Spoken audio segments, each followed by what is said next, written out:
Cuando hablamos de asesinos en serie, inmediatamente se nos vienen a la mente nombres como John Wayne Gacy, Ted Bundy o el mismísimo Jack el Destripador. Ahora bien, ¿qué hay de nuestra región? ¿Acaso este es un fenómeno exclusivo de otros países? Indagando un poco, podemos confirmar una vez más que la maldad no distingue raza, género ni nacionalidad. Hoy les traemos algunos de los asesinos latinoamericanos más despiadados de todos los tiempos. Desde el temido Luis Alfredo Garavito, apodado La Bestia, hasta las Paquianchis, las siniestras hermanas mexicanas. Hablemos de asesinos latinoamericanos. Culturizando presenta Cosas muy importantes con Daniela y Federico. ¿Quién es él? O ella, creo que es una ella. Es que el problema de esa película no es que la entiendas o no, es que el casting es terrible. Escoba con corbata. Coño la madre. Ok.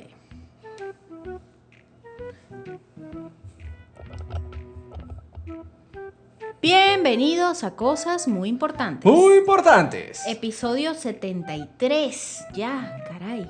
Asesinos latinoamericanos. 73, ese fue el año de la elección de Carlos Andrés Pérez. 73, creo que sí. Sí. Fue el año que mi papá llegó a Venezuela. Exactamente. Pero bueno, episodio 73, asesinos latinoamericanos. Vamos a hablar desde Garavito hasta las Poquianchis. Mira, buscando para este episodio, hay bastantes asesinos en serie latinoamericanos. Uy, más malos. Tuvimos que hacer una selección. Probablemente este sea un episodio parte 1. Sí, más malos que el hambre. Pero mira, vamos primero con el Patreon. Muy importante. No nos Hablando de hambre. No nos asesinen. Hablando de hambre. Patreon, Los- ¿qué es Patreon? Bueno. Patreon es esa palmada que ustedes nos dan en la espalda y nos dicen, sigan muchachos, Buen ustedes trabajo, pueden. muchachos, buen trabajo. Bueno. Ustedes pueden, bueno. Si les gusta nuestro trabajo y nos quieren dar una palmadita en la espalda, pueden suscribirse a nuestro Patreon desde $3 mensuales. Mensuales, señores, ni siquiera por episodio, mensuales. Es decir, una vez al mes. Sí, esos son Que no 2 latas ni- de refresco. Sí, eso no enriquece ni empobrece a nadie. Depende de dónde las compres, ¿no? Porque aquí Venezuela está bastante costoso. Eso es una lata de refresco en Venezuela. En fin, ustedes se meten en patreon.com/cosas muy importantes, se suscriben a cualquiera de nuestros planes y desde $3 mensuales podrán empezar a gozar de diversos beneficios.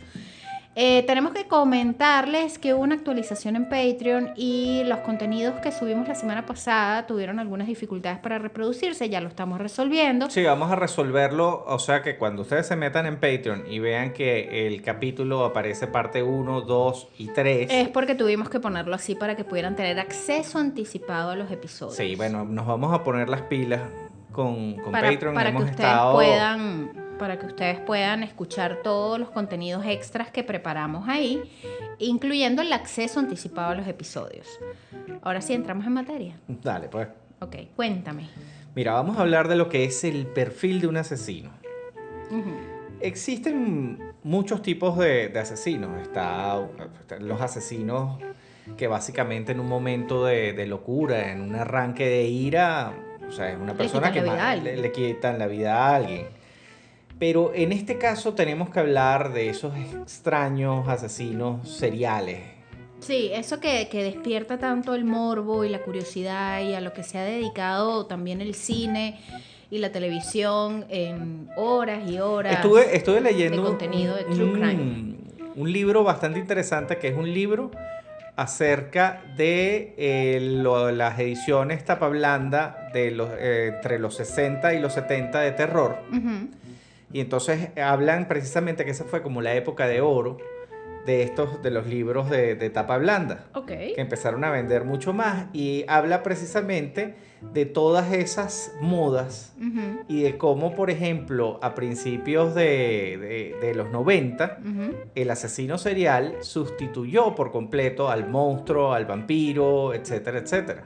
Ah, en la literatura. En la literatura y en el cine. Claro, La llegada de Hannibal Lecter fue Sí. un impacto. totalmente. A raíz de Hannibal Lecter, bueno, salieron, tenemos a Seven, tenemos un montón Sí. de películas y de libros de asesinos que nos han hecho que la generación nuestra, la de Daniel y la mía, tengamos una... Cierta atracción quizás a los temas del true crime. Sí. Hay canales de televisión Pues dedicados son al- realmente mucho más interesantes a veces que la misma ficción. Sí.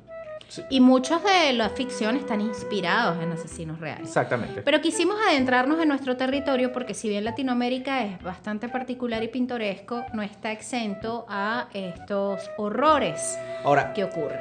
Al ¿cuándo- contrario.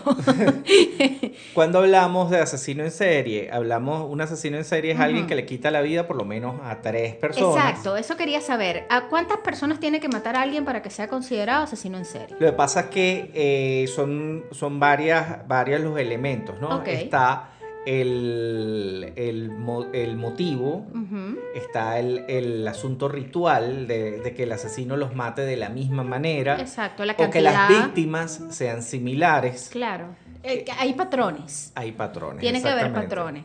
Y si bien los asesinos en serie suelen tener características particulares cada uno, hay como unos elementos en común que la gran mayoría comparte. Ojo, hay excepciones.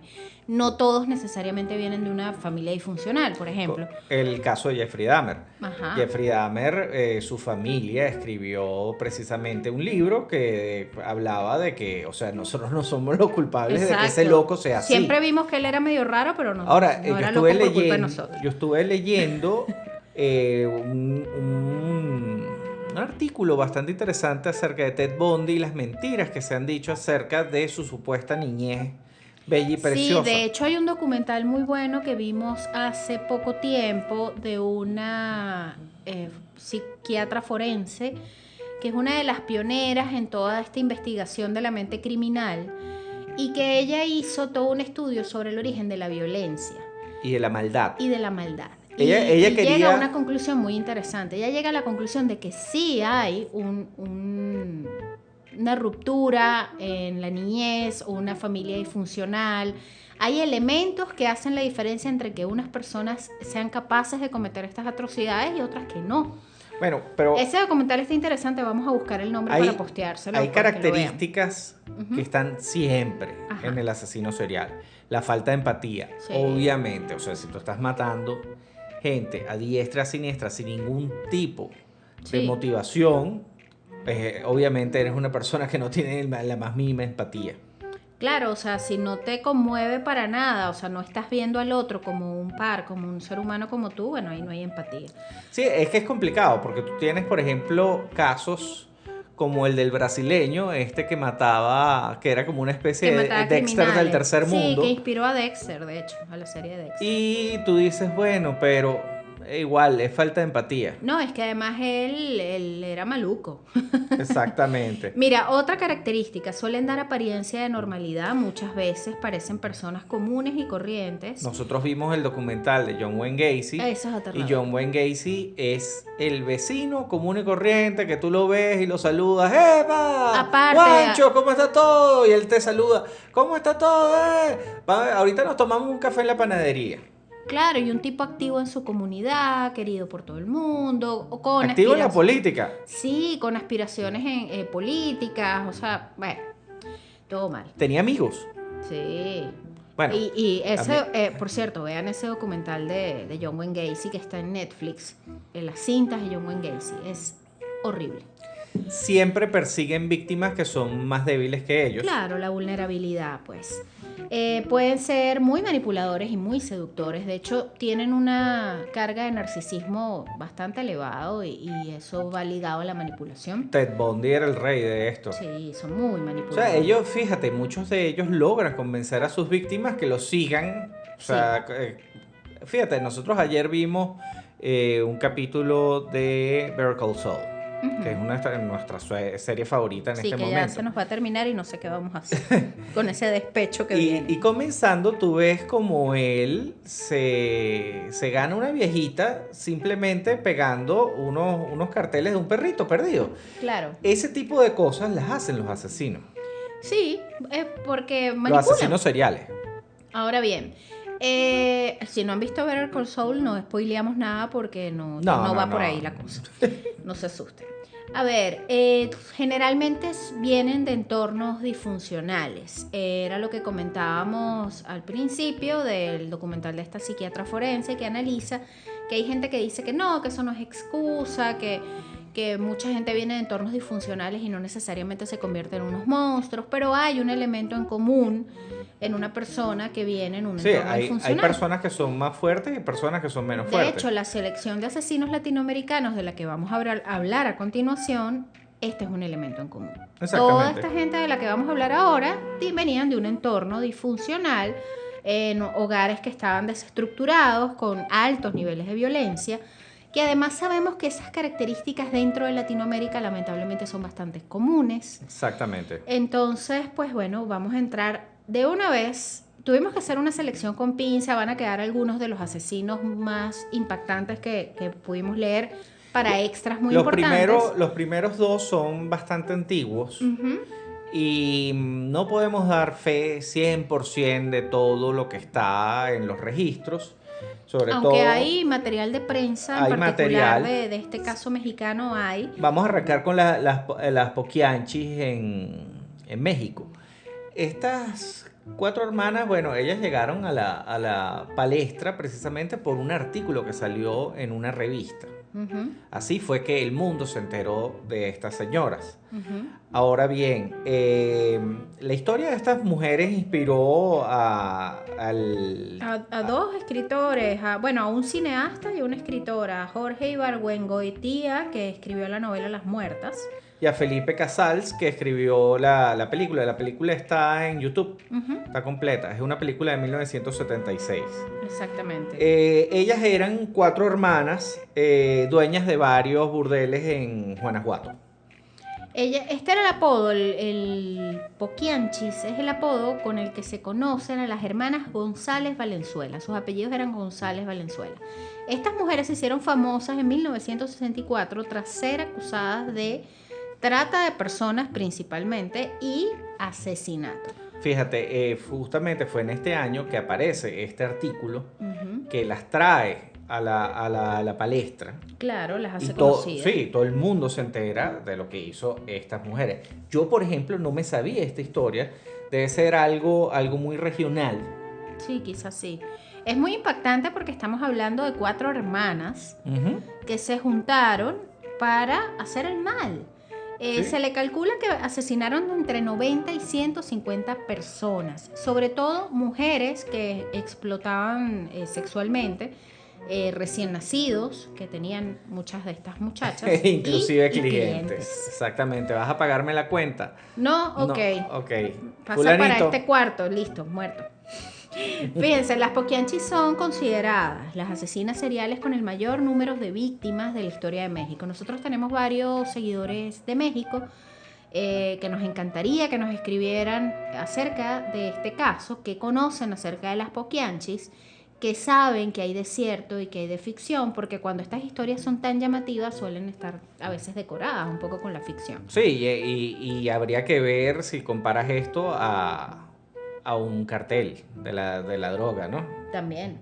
O sea, esto de que sean los asesinos seriales más prolíficos de la historia de México, bueno, no lo sé. Habría que Pero bueno, investigar aquí esa estamos parte en hablando, profundidad. la historia dice que fueron entre 90 y 150 víctimas. Eso es una barbaridad. Eso es un gentío. ¿Cómo se llamaban estas mujeres? Delfina, María de Jesús, Carmen y María Luisa. Ellas construyeron una red de secuestro y prostitución y manejaban prostíbulos en Jalisco y Guanajuato. Ok. Ellas básicamente en estos prostíbulos es donde cometieron todas las barbaridades que ustedes se pueden... O sea, lo que yo les pueda decir me estoy quedando corto. Fíjate, ellas nacieron en una familia disfuncional, como les habíamos comentado, una de las características en común.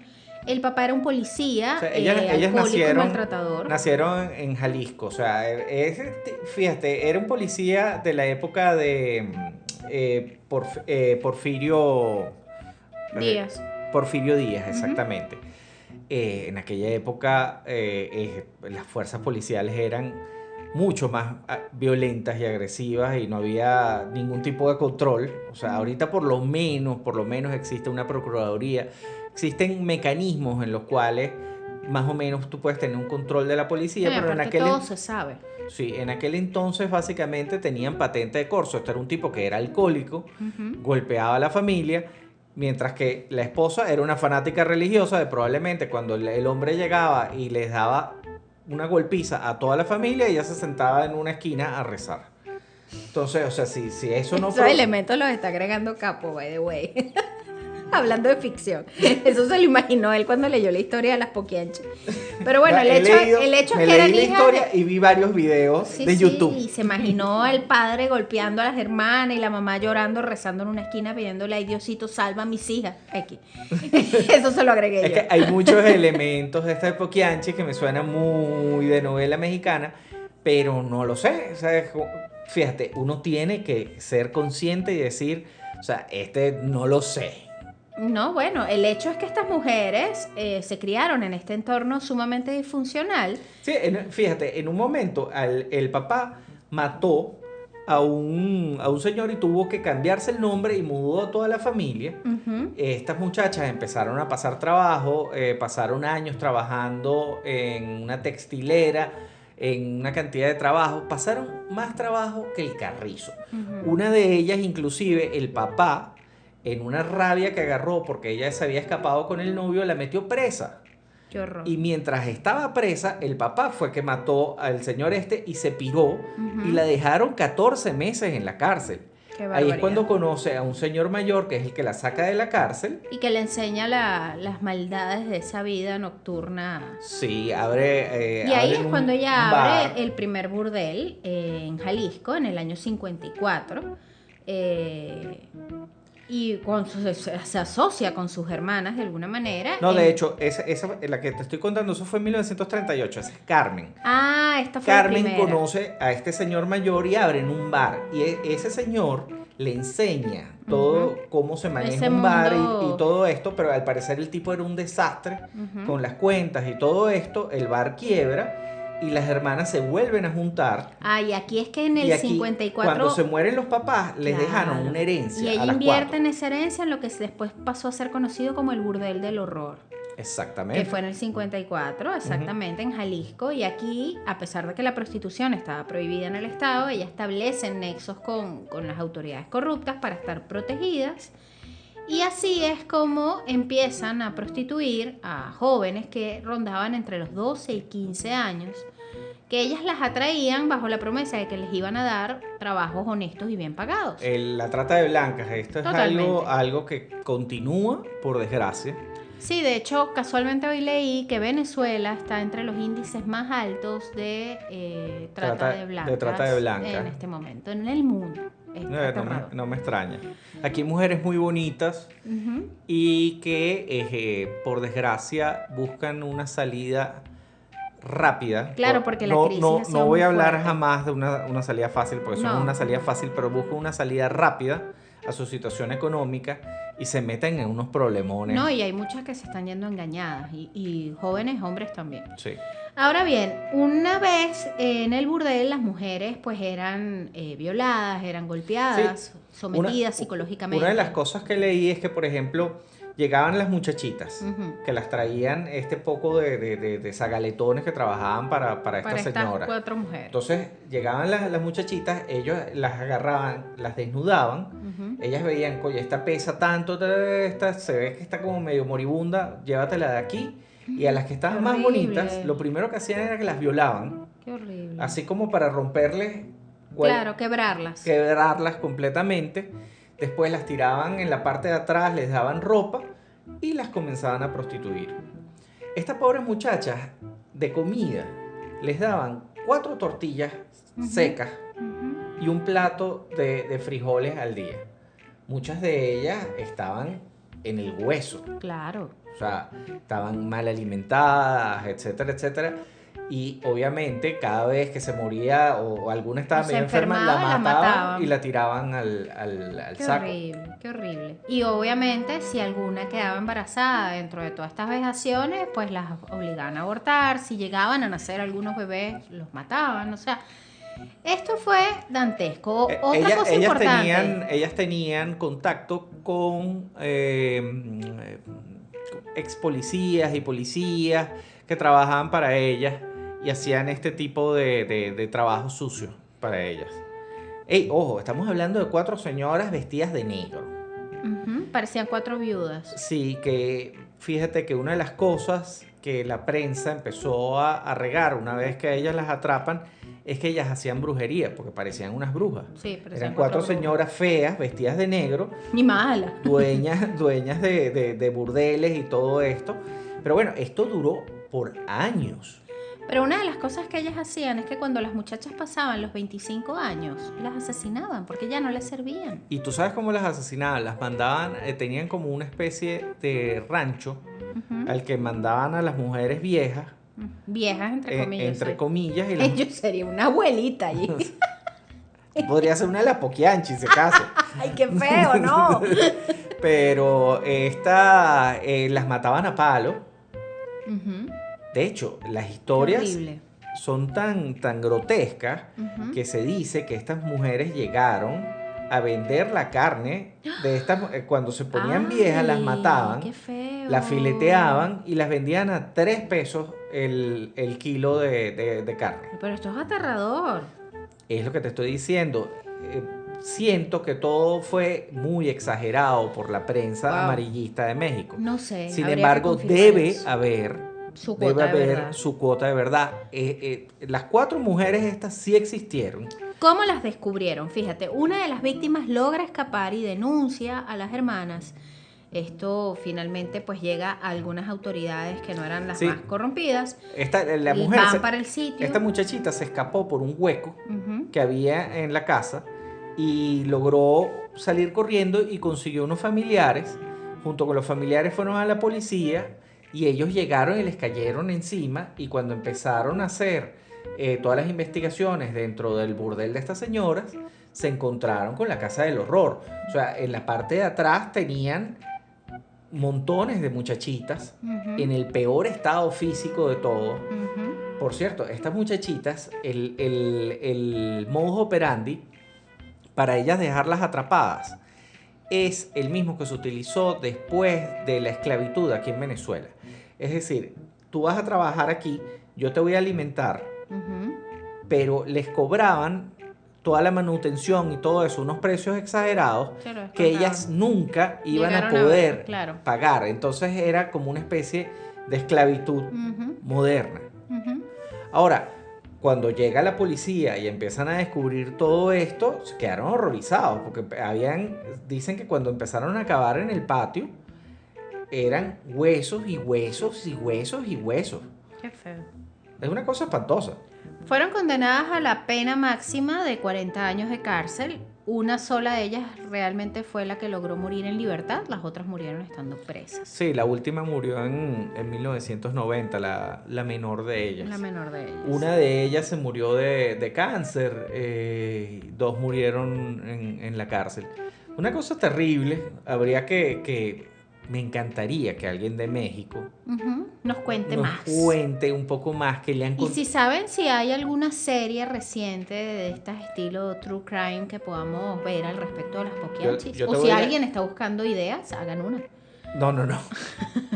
Contáctenos y nosotros les hacemos el guión. Ojo con eso. Oye, eso está interesante. Mira, vamos al Ahora, siguiente. Fíjate, tanto este como el siguiente Ujú. son perfectos para una serie de Netflix. El siguiente es Ramiro Artieda, el actor, se le decía. Este es un boliviano que se dice que venía de una familia bastante normal, o sea, media, o sea, clase media, que en un momento determinado se empezó a tener una relación con una mujer de clase alta Ujú. que le dijo que, ok, si me voy a casar contigo, yo no puedo pasar trabajo económico, yo necesito que tú tengas una buena condición económica, Ujú. eh, Que me representes. que me represente, cero estar pelando bowls, como decimos aquí en Venezuela. Así que el joven Ramiro, desesperado para poder casarse con el amor de su vida, no se le ocurrió una mejor idea que matar a su hermano ¿Por qué? por la herencia. Ah, O sea, fíjate, esto también es bastante novelesco. oye, sí. Se dice que Ramiro mató a su hermano, cobró la herencia, pero esto llegó a oídos de las autoridades que nunca pudieron comprobar que Ramiro fue el que mató al hermano. Ujú. Sin embargo, la novia dijo, ¿sabes qué? Tú mataste a tu hermano. Yo no quiero nada contigo, eres un Yo no criminal. quiero nada contigo. Y aquí es cuando realmente empieza la historia de este señor. Este señor, sin novia, ¿sabes? Sin hermano. Totalmente despechado, sin familia, porque Pero él con mismo dinero, pero porque- con dinero, decidió que se iba a ir a estudiar actuación a Estados Unidos. Qué pretencioso, ¿no? Dirán Sí. ustedes. Aquí estamos hablando de los años 30. Ujú. Efectivamente, Ramiro de Bolivia se va a Estados Unidos a estudiar. Realmente se va a trabajar como actor. Ahí aprende el oficio de la actuación, aprende a interpretar a diversos personajes. De alguna manera esto lo ayuda a entrenarse para sus futuros crímenes. Exactamente. Lo que nosotros conocemos de este señor es que fue el asesino en serie más sádico de la historia de Bolivia. Él dedicó toda su carrera criminal a matar mujeres muy jóvenes, todas de 18 años, y que por casualidad, y no es por casualidad realmente, las que se parecían a la novia esta que yo te estaba contando. Ajá. O sea, él como en venganza, porque la novia lo traicionó, Dijo, ahora voy a matar a todas las a que se todas parezcan las a que ti. se parezcan y que tengan 18 años. Qué Esto loco. es completamente novelesco. Entonces, bueno, ahorita vamos a empezar a contarles un poquito acerca de los crímenes de Ramiro. Fíjense, Ramiro estrangulaba. Las estrangulaciones cometidas por Ramiro se iniciaron con Margarita Ríos. Esta chica fue encontrada en un edificio abandonado de Cochabamba. Luego vino Luisita Toranza en Oruro, cuyo cadáver fue localizado en las mismas condiciones que el de la joven anterior. Entonces aquí se empieza a sospechar de que se trataba del mismo asesino. Luego otra muchacha más fue llevada con engaños a un apartamento en La Paz. Él se disfrazaba. Ujú. Él se creaba como un personaje, comenzaba a seguir a las muchachas, se creaba toda una escenografía y lograba convencer a las muchachas para después Fíjate, matarlas. exactamente. Para matar a la señorita María Pérez, otra de sus víctimas, se disfrazó de profesor y la hizo pensar que le iba a dar una importante explicación y la asesinó en uno de los salones del colegio en el año 37. Luego a otra, Mariana Aramayo, esta chica jamás pensó que algo malo le podía pasar yendo a la iglesia acompañada de un monje. Resulta que no era cualquier monje, era Ramiro. Ramiro la mató haciéndose pasar por monje y dejó su cuerpo escondido detrás de un altar. También está Julia Cáceres, la última muchacha que cayó en manos de Ramiro Artieda. Para poder engañarla se hizo pasar por un vendedor y bueno, al igual que el resto de las víctimas, la mató por estrangulamiento. ¿Cómo lo capturan a Ramiro? Obviamente, cuando empiezan las autoridades a atar cabos y a darse cuenta que tenían un loco suelto, Claro. ellos comienzan a buscar una serie de sospechosos y todo este asunto, pero el asunto que acaba con la carrera de criminal de Ramiro es una jovencita que se le escapó. Ajá. Esta jovencita se le escapa a Ramiro cuando está a punto de matarla, va donde las autoridades y lo identifica. Claro, y esto hace que lo arresten. Una vez arrestado, finalmente confiesa todos sus asesinatos, incluyendo el de su hermano. Y ahí es cuando él le dice a las autoridades precisamente que su motivo de vivir en este mundo era acabar con todas las mujeres que se parecieran A a esa su ex. exnovia. O sea, esto sí es ¡Qué tóxico, Ramiro! esto sí es un despecho feo, ¿eh? Fíjense, obviamente, esto parece un film noir, ¿sabes? Parece una novela negra o algo así. Yo también dudo un poco de la veracidad de esta historia. Sin embargo, está en los O registros. sea, cuando dices que dudas de la veracidad, te refieres a de todos estos elementos que si cuando se disfrazó de monje, que si Exacto, cuando o sea, se disfrazó de profesor. siento que todo fue muy decorado. Porque las víctimas sí están, existen Por supuesto, registros. y él las mató. Ujú. Pero todo lo adornaron demasiado. Parece algo hecho por un periodista. Bueno, Tú sabes, un a periodista la hora de reseñar un como lo que era crimen. Oscar Llanes. Aquí hay una historia muy interesante de Oscar Llanes. Este era un periodista que había aquí de sucesos, que una vez lo llaman para tomar unas fotos de alguien que se había ahorcado. Y él le dice al ayudante, móntate en la escalera y sácale la lengua, porque parece un carajo normal que está ahí simplemente colgado. Ay, qué Y no horrible. parece que esté muerto. Y este tipo de cosas sucedían. Lo que pasa es que generalmente el crimen, los crímenes y el periodismo de sucesos se reseña a través de la crónica. Y la crónica tiene esa particularidad de que además de que te involucra muchísimo como lector dentro de la historia, te sientes parte de la historia, suele incluir muchos elementos que parecieran ser ficción, pero es una manera de narrar. Entonces quizás eso haga que suene a que tú dices, oye, vale, este se disfrazó de monje y la dejó detrás de un altar en una iglesia. No lo sé, que suena demasiado fantasioso. El hecho es que Ramiro fue ejecutado en prisión. Sí, lo fusilaron. Y eso sí está en los registros, igual Sí, que señor. la Poquiachis también está en los registros. 3 de julio de 1939 pagó con su propia vida por los crímenes cometidos en la prisión de Cochabamba. Finalmente Ramiro Artieda, conocido como el actor asesino de Bolivia, fue asesinado. Ahora, nuevamente, amigos de Bolivia, si conocen la historia... Claro, y quieren aportarnos algunos elementos extras, bienvenidos. Porque sea. siempre hay algo que te Sí, contó una abuelita sí, o sí, alguien sí. que vivió eso, Ujú. que no ha llegado a nuestros días. Pues, por ejemplo, el siguiente asesino del que vamos a hablar, que es Luis Alfredo Garavito, esto sí sucedió En tiempos recientes, tiempos y él está recientes. actualmente preso Exactamente. y está vivo. Y aquí sí hay... Y ojo, y en cualquier momento puede salir precisamente por las Sí. leyes colombianas y las penas. Pero vamos a hablar entonces de él, de Luis Alfredo Estos Garavito. dos eran unos niños de pecho al lado de Luis Alfredo Garavito, que junto con López, no recuerdo su nombre, Sí, lo tengo aquí. son dos de los asesinos Pedro Alonso López Pedro Alonso y López Daniel Camargo, que es el otro gran asesino latinoamericano. son los que tienen el récord Ujú. de mayor número de víctimas aquí Pero es que en además Latinoamérica. hay una particularidad con Garavito, con Pedro Alonso López y con Daniel Camargo, que es que mataban niños. Ujú.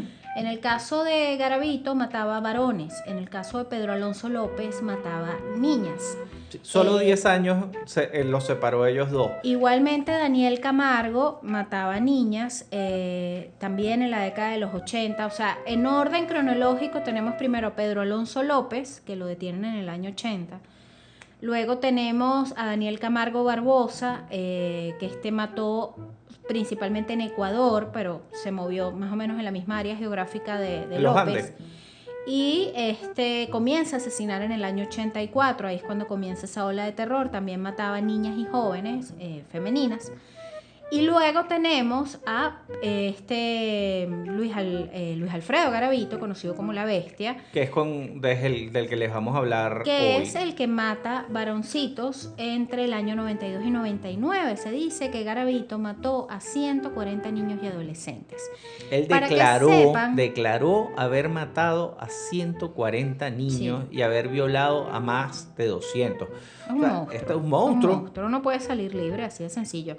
Ahora bien, sobre Pedro Alonso López, que es el que tiene el récord, porque tiene más de 300 asesinatos de niñas entre Colombia, Ecuador y Perú, y que además se formó todo un tema bueno, vamos a juzgarlo en Ecuador por los crímenes en Ecuador. Habían problemas de jurisdicción. Totalmente. Y de Daniel Camargo Barbosa les vamos a hablar en unos extras muy importantes que van a poder conseguir en Patreon. Pero ahorita, aquí en este episodio 73, vamos a hablarle de Luis Alfredo Garavito. Yo recuerdo cuando atraparon a Garavito. Ujú. Eso estuvo en todas las noticias. Sí. Ahora, este es considerado probablemente uno de los más terribles asesinos en serie latinoamericanos porque, como bien lo decía Capo, La Bestia, como es conocido, torturaba, violaba, mutilaba y asesinaba a sus víctimas. Jóvenes entre 6 y 16 años, todos varones. El primer asesinato, Garavito, lo cometió bastante adulto, lo cometió a los 35 años. Por lo menos el primero que declara él. Esto comienza, esta ola de horror, en el año 92 y termina en el 99. Ahora imagínense si a este hombre no lo hubiesen atrapado. Exactamente. Ahora vamos a contarles un poco más sobre este hombre que actualmente está tras las rejas. Mira, él nació el 25 de enero de 1957 en el municipio de Génova, en Quindio. Obviamente, Quindio. Quindío. Quindío. Ujú. Él tuvo una infancia terrible, nuevamente con un padre Violento. abusivo, ¿cómo se llama? Una vida muy pobre. Ujú. Él era el un- mayor de 7 hermanos. de 7 hermanos, era un niño introvertido Ujú. y a veces se decía que podía llegar a ser violento. Él deja los estudios a los 10 años. Fíjense, en el colegio él sufría de acoso y de burlas de parte de sus profesores y sus compañeros porque era como raro, ¿no? Era como sumamente introvertido. Estamos hablando de un niño que tenía graves problemas en su casa. El papá también maltrataba a la mamá. ¿Qué le pasó a Garavito? Fíjense, el papá era sumamente rígido. Garavito mostraba ciertas tendencias homosexuales con las cuales peleó por muchos años. Él cargaba en sí una carga de culpa fuerte. Una de las cosas que decía Garavito es que en su casa todos se insultaban. Sí, O sea, que los sí, insultos era volaban. cotidiano. Era una cosa terrible. Exactamente, fíjense. A él, aparte eran como muy estrictos en muchas cosas, ¿no? Sí, No sé. pero sin embargo, fíjate que la cosa era tan loca que el papá no dormía Ujú. con la mamá, dormía con él. Y Garavito dice que Qué sus raro primeras eso. relaciones sexuales las tuvo con su padre. Sí, Que el aparte padre comenzó a abusar de de él. Después, un amigo de la familia comenzó a abusar de él. Sí. O sea, él básicamente tuvo una vida de terror. Claro, pero hay que ver, así como tú decías respecto a la ficción en los otros dos asesinos, o sea, los otros dos casos que hablamos, Claro, esto lo hay cuenta que Garavito. ver qué tan es cierto eso que cuenta, porque de alguna manera él está como tratando de justificar el horror a través de, ay, no, es que yo tuve una niñez terrible, entonces, Lo que bueno, pasa es que no si, sé. yo recuerdo que muchos psicólogos estudiaron a Garavito, Sí, porque precisamente querían tratar de entender por qué este hombre era tan malo. Exacto, porque había hecho todo esto. Este amigo de la familia se decía que era un farmacéutico, un droguero, que lo torturaba. Sí. Y ahí es cuando él comienza como a asociar este tema del dolor, el sexo, la homosexualidad, la Ujú. vergüenza, Ujú. y comienza a proyectarlo hacia los niños. Es una cosa terrible porque ya él, siendo adolescente, había comenzado a tratar de abusar de niños. Exactamente. Ahora, ¿cuál es la primera víctima registrada de Garavito? Fíjense, a los 15 años él acorraló a un niño y lo tocó. En ese momento él dice que no planificaba pasar de ahí, pero el jovencito gritó, llamó la atención de las autoridades y bueno, y retiran a Garavito del sitio, ¿no? Eh, el padre, por su parte, lo reprende diciéndole que por qué no había cometido ese delito contra una mujer. Imagínense ustedes este tren de pensamiento tan absurdo. Recordemos que el mayor problema de Garavito siempre fue esa lucha Contra su tendencia homosexual. Exactamente. O sea, es que además el cuestionamiento del papá no es intentaste abusar sexualmente de alguien, era ¿por qué no intentaste abusar de una mujer? O sea, ¿qué hay de malo en ti que trataste de abusar de una mujer? O sea, una locura. Aquí decide botarlo de la casa, obviamente, pero no lo bota por haber tratado de abusar de un niño. No, es porque no fue una niña. O sea, Una Dios, cosa absurda, pero bueno. Dios. Fíjense, él empieza una vida errante, un hombre violento, un hombre depresivo, muy poca atracción hacia las mujeres, esto le generaba una frustración. Él decide atenderse con un psiquiatra, consigue trabajo en una panadería, entra a Alcohólicos Anónimos y trata como que de alguna manera regenerarse, porque además el hombre bebía muchísimo, y empieza a asistir a la iglesia de manera frecuente. Sin embargo, pagaba a pequeños prostitutos, Sí. ¿sabes? Niños prostitutos de la zona para saciar su Claro, tenía su ese lado bajo oscuro. instinto. O sea, porque el problema de él no es que era homosexual, ¿no? Es que era pedófilo. Eran las dos cosas, exactamente. Ahora, el remordimiento lo acompañaba en todo momento. él pelea, era un tipo violento, por más que él tratara de controlarse, pierde este trabajo, aquí empieza de nuevo errante intentando tratar la depresión, pero bueno, finalmente consigue una compañera. Fíjate, yo no quiero decir es que Garavito lo intentó, no, pero de alguna manera él como que estaba tratando de encaminarse dentro de ese ideal de vida que él sentía que debía tener para combatir la culpa, o por lo menos ese lado oscuro de él, ¿no? Él empieza a tener una relación con una mujer.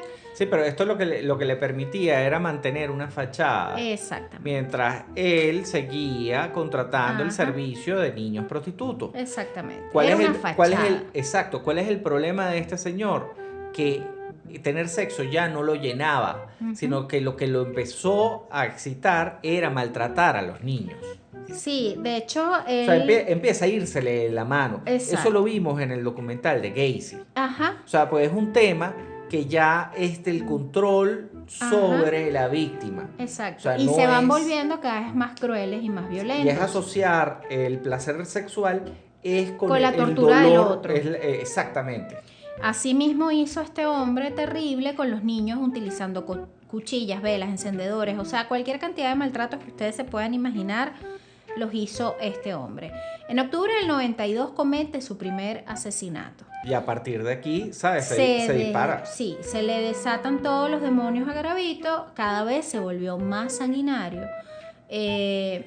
Algunos se salvaron y no los asesinó, pero violó a cerca de 200 niños y asesinó a alrededor de 140 confesados por él. Sí, sí, sí. Ahora, en abril del 99, finalmente es capturado en una zona rural. Un indigente alertó sobre la presencia de este criminal.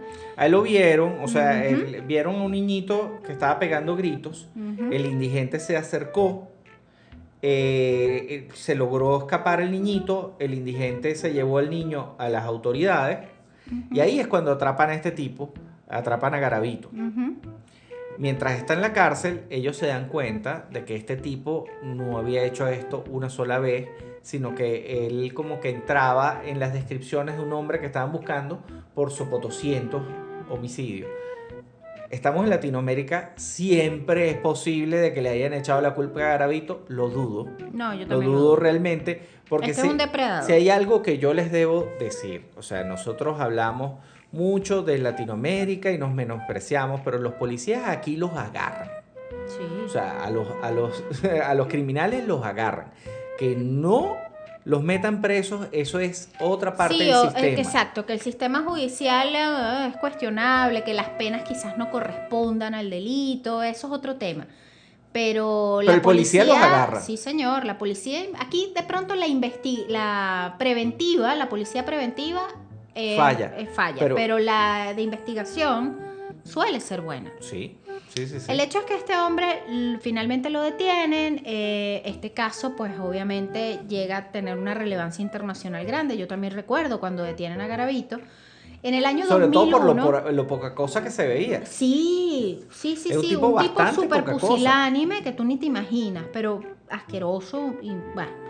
En el 2001 fue condenado a 1.853 años y 9 días de cárcel por sus delitos, pero esta condena, a pesar de que es la más alta conocida en Colombia, no se logró aplicar porque en este país no es viable la cadena perpetua. No, y no solo eso, sino que tanto el sistema judicial de Colombia como el de Venezuela no suma las penas, sino simplemente, o sea, si a ti te imputan 5 delitos, no es que te van a dar una pena por cada delito, simplemente te dan la pena del mayor de los delitos. Entonces le dieron 40 años, que es la pena máxima por un delito en Colombia. Ahora, hubo muchas discusiones acerca de que este señor no podía nada más pagar 40 años, sino que este señor lo que merecía era la pena de muerte. Eso sí es lo que se habló, esa discusión se puso muy álgida en ese momento. Ahora, y recientemente, porque fíjate... A él le redujeron la pena porque él al final le dijo a las autoridades, mira, yo tengo un cuerpo aquí, un cuerpo acá, y él como ayudó a las autoridades a encontrar unas cuantas de sus víctimas, se le redujo la pena a 24 años.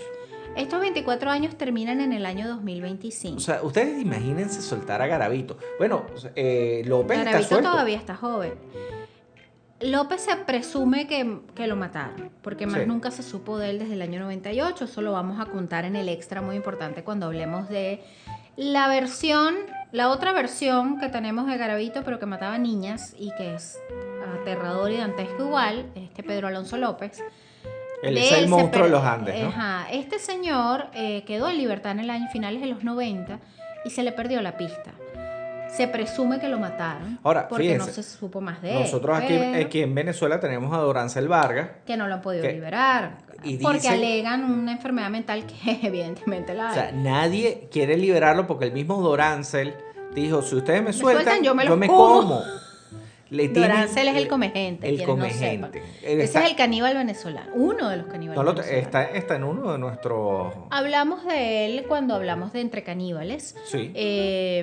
No es el único caníbal venezolano, ojo. Hace pocos años atrás El de encontraron Barlovento. a uno en Barlovento que además de comerse a la víctima, hacía obras Cuadros. de arte con...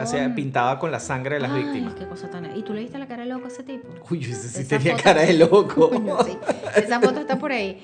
Pero bueno, el hecho es que este señor, en teoría, Garavito, sale en libertad en el año 2025. Vamos a ver qué ocurre, vamos a seguir este caso porque realmente esta persona no debería estar libre. No. Esta es una persona, esto es un depredador, es un monstruo y es alguien sumamente peligroso. Me sorprende que a estas alturas, ojo, para nadie es un secreto esa ley de la cárcel que hay, que es como tácita y que además es bastante universal. Sí, pero Del que no lo hayan matado. Claro, de que comete crímenes sobre todo en contra de niños, lo ajustician dentro de las prisiones, sobre todo en esta región de Latinoamérica. Es curioso que Garavito continúe con vida, ¿no? A pesar Sí. de estas atrocidades que cometió. La otra es que todo el mundo habla de que se porta muy bien en la cárcel. Obviamente no hay niños, no hay... ¿Sabes qué también ocurrió? o sea, nada dispara Las sus bajos víctimas de instintos. Garavito generalmente eran niños de la calle, eran niños de muy bajos recursos y eran niños como con pocos dolientes. Exacto. Y eso hizo como que, o sea, es un número. Ay, sí, 140 niños, ay, 180 niños, ay, 200 violados, señores. O sea, niños. O Sí, sea, sí, sí. Es aterrador cuando lo ves así. No, es que es una desgracia que de verdad no lo hayan desaparecido en la cárcel. Una persona así no merece vivir. O sea, lo siento. Bueno, sí, o sea, bueno, no quiero emitir juicios de ese tipo porque uno no es quien, ¿no? Pero es curioso, ¿no? Me llama la atención que nadie haya decidido Por lo menos tomar no justicia en sus debería estar manos. suelto. Eso sí, él no debería Ahora, estar este es suelto. un tipo que se entregó a la religión, ¿sabes? Ah, bueno, ahorita anda con claro. su Biblia caminando y... Ay, yo que estoy en paz con mi Dios y no sé qué cosa, que me Ahora es perdonó. bueno, pues. Ah, Dios. Ahora es Qué, bueno. qué cinismo. Mira, ¿sabes que en un extra muy importante hay un caso que yo sí creo que la ficción lo alimentó muy bien y no sé cómo no han hecho una película? Y si hay alguna película me disculpan, que es el caso de el increíble vampiro de la ventana, un asesino argentino, un asesino serial argentino tucumano, que resulta que nunca mató a nadie, chico. Sí, bueno, por lo menos se dice que Florencio Roque Fernández. sí, este era un tipo que Este supuestamente... era el loquito del pueblo. El loquito del pueblo y supuestamente mordía El cuello de mujeres. sus víctimas Pero- porque pero- estaba obsesionado con Bela Lugosi. Pero vamos a hablarlo en un Lo en un vamos a extra. contar en un extra muy importante porque a este joven se le achacaron un montón de muertes, pero recientes crónicas periodísticas que pues, se han dedicado a investigar realmente el caso de Fernández revelan que realmente él no mató a nadie, él era un ratero. Pero esta historia la vamos a contar en un extra muy importante que vamos a grabar en este preciso momento. Y lo vamos a publicar en Patreon para quienes se suscriban como mecenas a nuestro Patreon desde $3 mensuales. Ya tenemos 18 mecenas en Patreon. 18. 18. Mira, vamos a saludar a nuestros mecenas que gracias a ellos pues seguimos aquí firmes. Rafa, Matías, Aurora, Lizzy, Rosángel y Félix, Astrid, Sofía, Cano Pander, Belinda, Adriana, Aaron, Álvaro, Chipón, Linero, Juan Carlos, Andrea, Yamila, Yarima, Juan Manuel, ese gato Norma y Vincho, nuestros más recientes mecenas. Norma y Vincho, bienvenidos a nuestro selecto grupo de tomates. También tenemos nuestras redes sociales desde donde vamos a estar compartiendo diversos contenidos relacionados a este tema espantoso.